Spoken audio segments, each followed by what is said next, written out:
Les titres de cette édition, le Covid-19 continue à faire des ravages à travers le monde. L'exemple aux USA où en 24 heures, près de 2000 personnes ont perdu la vie. C'est le deuxième jour consécutif avec autant de morts au Sénégal. L'inquiétude reste liée à la transmission communautaire. Le point à Louga, par exemple, où l'on parle déjà de 2 cas de transmission communautaire. 94 personnes suspectes sont présentement en isolement en attendant les compétences médicales qui vont statuer sur leur positivité ou non. Nous parlerons également des conséquences du Covid sur les patients diabétiques. Ces derniers à redoubler de vigilance en cette période de propagation du nouveau coronavirus.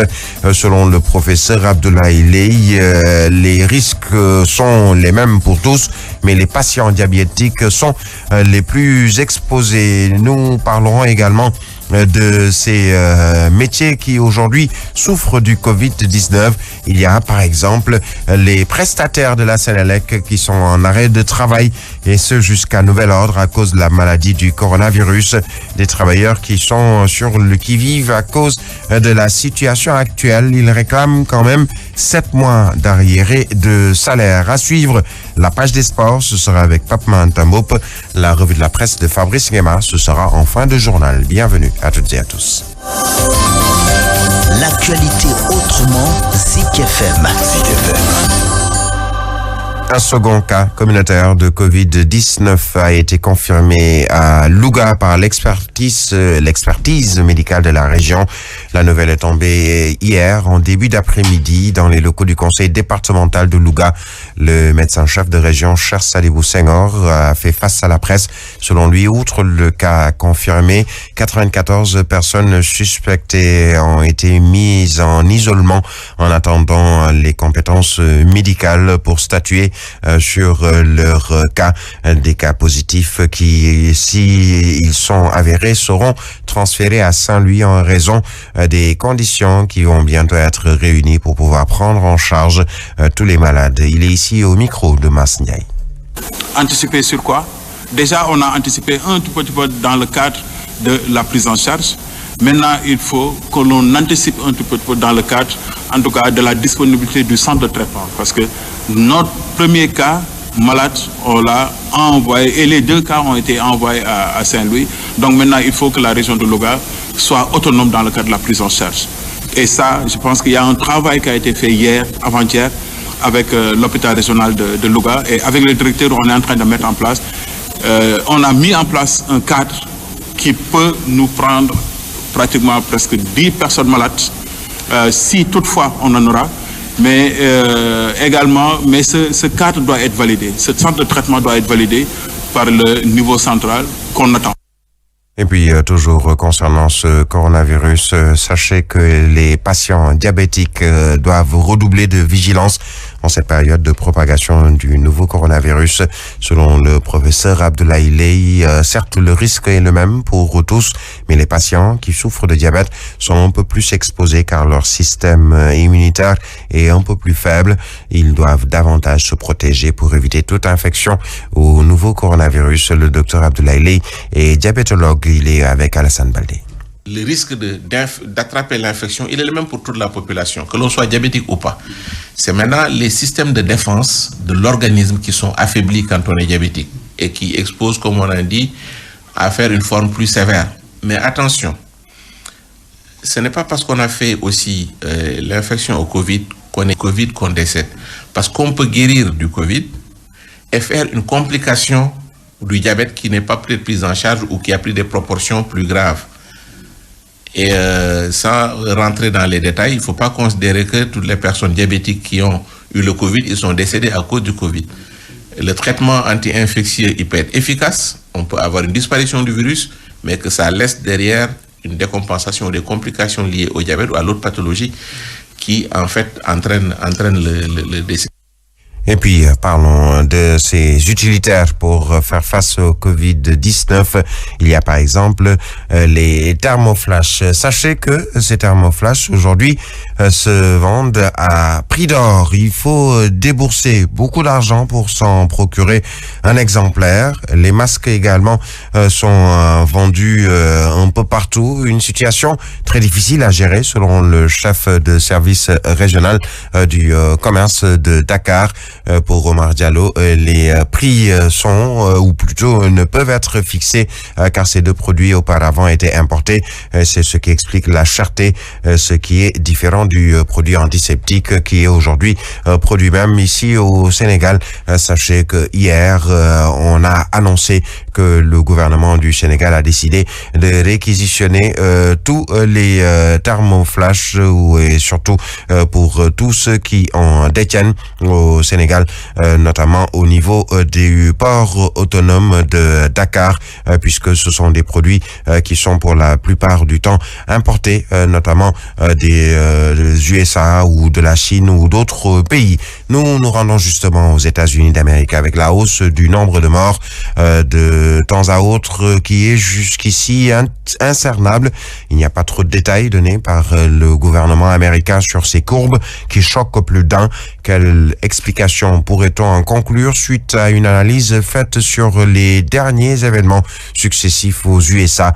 Nous allons justement retrouver notre correspondant spécial aux USA, Mohamed Seidi. Les chiffres attribués aux morts en Amérique peuvent surprendre beaucoup, mais pas certains. Après des lives Facebook et autres à l'entame de cette pandémie aux USA, où des médecins et infirmières soutenaient clairement qu'ils faisaient face à trop de cas et que, à un moment, il faudra faire un choix à savoir qui laisser vivre ou mourir, la couleur était déjà annoncée. À noter qu'en ce temps-là, surtout, beaucoup de médecins étaient retrouvés morts soudainement en plein travail. Et plus tard, les autopsies révélaient qu'ils étaient porteurs du virus sans le savoir. Ce qui signifiait un personnel médical de plus en plus réduit et affaibli. Juste après les propos de ces médecins et autres, le président Trump déclarait 2 semaines noires. Et après, une autre à l'image du 11 septembre. Avec beaucoup plus de morts, des fois dépassant 1000, voire 2000 dernièrement, ce qui laissait penser, en plus du manque d'infrastructures, de masques, de ventilateurs, qu'il ne disait pas tout au public. Trump, par ailleurs, avançait dans une vidéo, lors d'un point de presse, que son gouvernement allait devoir se décider. Et le verbe « décider », vous remarquerez avec insistance, était clairement choisi. Donc, comment il ferait pour sauver le maximum de personnes, mais sans plus de détails. Et plus tard, après l'annonce de ces chiffres scandaleux, l'information était toujours la même. Ils sont morts du coronavirus, tout court. Mais comment ? Quelles preuves recevaient après ces familles, sachant qu'ils n'avaient même pas la possibilité de voir leurs proches disparus ou même les inhumer eux-mêmes? Pas d'autopsie. En plus de tout ceci, ce début de semaine, une publication choquante. Des chaînes de télévision comme NBC News, entre autres basées sur des études, montraient que les Noirs aux USA seraient la race qui compterait le plus de morts. À cela s'ajoutent récemment ces Français qui voudraient essayer des vaccins d'abord en Afrique pour ensuite, s'ils marchent, les administrer à leur population. Comment, avec tout cela, ne pas penser au pire pour les populations noires américaines et africaines partout dans le monde? New York étant dans la pire des situations, il serait bien pour nos États de payer une attention particulière aux Africains y résidant et surtout les Sénégalais en particulier qui, là-bas, vivent actuellement dans des conditions plus complexes, financièrement parlant, laissés sans travail et logés au cœur des drames. Bref, tout ceci pour conclure par l'appel solennel des Africains, mais surtout des Sénégalais, à leur président, qui est de ne surtout pas les laisser être sacrifiés. Zik FM Atlanta, en Amérique, Mohamed Seidi. Mohamed Seidi, nous restons aux USA où les États-Unis ont enregistré ce mercredi pour la 2e journée consécutive près de 2000 morts, 1973 exactement, des morts liés au nouveau coronavirus selon le comptage de l'université Johns Hopkins. Il s'agit une fois de plus du pire bilan quotidien dans le monde depuis le début de la pandémie. En nombre de cas, les États-Unis restent le pays le plus touché avec plus de 400 000 contaminations, avec 14 695 morts jusqu'à hier. La première puissance mondiale dépasse désormais l'Espagne avec ses 14 555 morts, mais reste encore moins endeuillé jusqu'ici que l'Italie qui comptabilise aux dernières nouvelles 17 669 victimes. conséquences du Covid-19. Plus de 400 prestataires de la Sénélec au Sénégal sont en arrêt de travail et ce jusqu'à nouvel ordre. Vous le savez, le chef de l'État a décidé d'aider à la tranche sociale avec le paiement de leurs factures pour 2 mois et ainsi que pour les travailleurs. Ce jusqu'à nouvel ordre, ils seront dans des difficultés et déjà ils sont dans une situation assez difficile avec 7 mois de salaire, d'arriérés de salaire. Une délégation de ces prestataires est venue dans le locaux pour tirer la sonnette d'alarme. Ces travailleurs qui travaillent depuis une dizaine d'années à la Sénélec demandent également un recrutement et finit les prestations. Leur porte-parole est ici au micro de Nanko Bakayoko. Depuis que le coronavirus a attaqué le Sénégal, nous sommes des prestataires de la Sénélec. Parmi nous, il y a des releveurs comme des coupeurs. Depuis lors, le recouvrement n'arrive pas à marcher. On est en confinement. La Sénélec nous doit des arriérés de salaire et il y a des pères de famille entre nous et c'est très dur.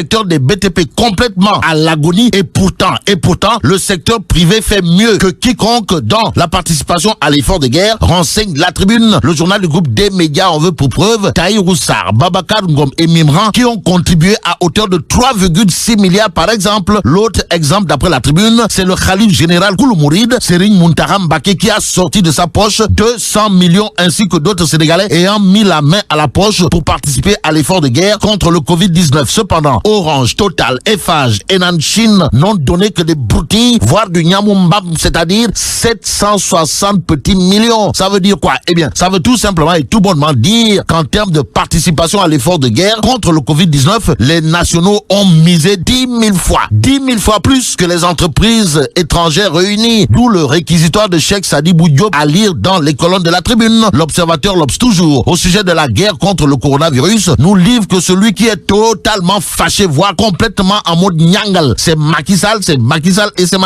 En tout cas, Macky dans tous ses états, voilà le titre qui barre la une de l'Observateur l'Obs à lire dans le journal du groupe Futur Média, les secrets de sa première ordonnance qui modifie le code du travail. Que retenir d'autre d'après l'Observateur l'Obs, sinon les sanctions de nyangal national contre les hôteliers récalcitrants ou hôteliers Duggerbop. Au chapitre de la distribution de l'aide alimentaire aux populations, le Soleil quotidien d'indiquer que Monsieur le Président, son Excellence Gourou Adja Marème Faye, insiste sur l'urgence et vu l'urgence, l'astre de Had nous renseigne de l'ordonnance annoncée pour préserver les emplois durant la pandémie. Et là, les ministres concernés ont été invités, voire sommés, de préparer un plan d'investissement d'urgence du secteur de la santé et de l'action sociale, indique le Soleil quotidien. Le quotidien Grand Place, pour sa part, évoque la menace de Keur Massar. Il est question de quoi? Eh bien, Grand Place s'intéresse à la propagation à grande échelle du Covid-19 dans la zone des Niayes. En tout cas, monsieur le député maire de Keur Massar révèle que sa localité compte 5 cas communautaires en affichant ses inquiétudes. Ainsi, le rond-point Keur Massar, présenté comme une bombe en passe d'être aujourd'hui désamorcé, explique Grand Place. Le journal de nous livrer que Rufisque, où la localité gérée de maître, c'est-à-dire avec maestria par tonton Eladji Daouda Niang, les deals de la ville de Mamkoumba Lamba sonnent l'alerte et se bunkerisent. En attendant, retenons le commentaire signé Mam Ongué Ndiaye dans la rubrique Au fil du temps intitulée Ne pas se tromper de combat. Le combat ne fait que commencer. Voilà ce qu'a déclaré le docteur Aloïs Diouf, ou le directeur de cabinet du ministre de la Santé. Et les Échos ce matin s'intéressent à la montée en puissance et à la vitesse de la lumière, s'il vous plaît, des cas communautaires qui inquiètent. 5 cas communautaires en une journée. Voilà ce que retient et fait retenir les Échos. Le journal de souligner également le cas du polygame de Louga qui a contaminé sa mère et envoyé 94 personnes en quarantaine, tout compte fait. La Tribune de noter que Macky Sall est entre 2 pandémies, à savoir la survie des populations et le Covid-19. Pour ce qui est du Covid-19, il y a dans La Tribune le professeur Bamba Kane, agrégé de physiologie de son état, qui déclare si les Sénégalais ne veulent pas d'un confinement total, ils devront redoubler d'efforts, même s'il est dit après l'effort le reconfort. Vox Populi au chapitre des mesures radicales contre la propagation du coronavirus explique explique ou tente d'expliquer pourquoi.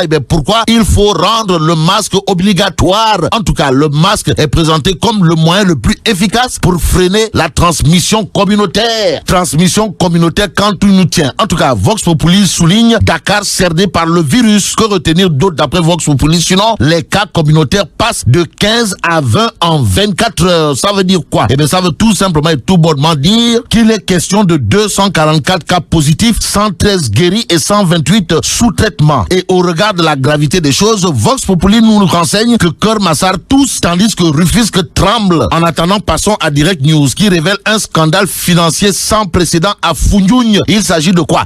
Du siège du conseil départemental doublement.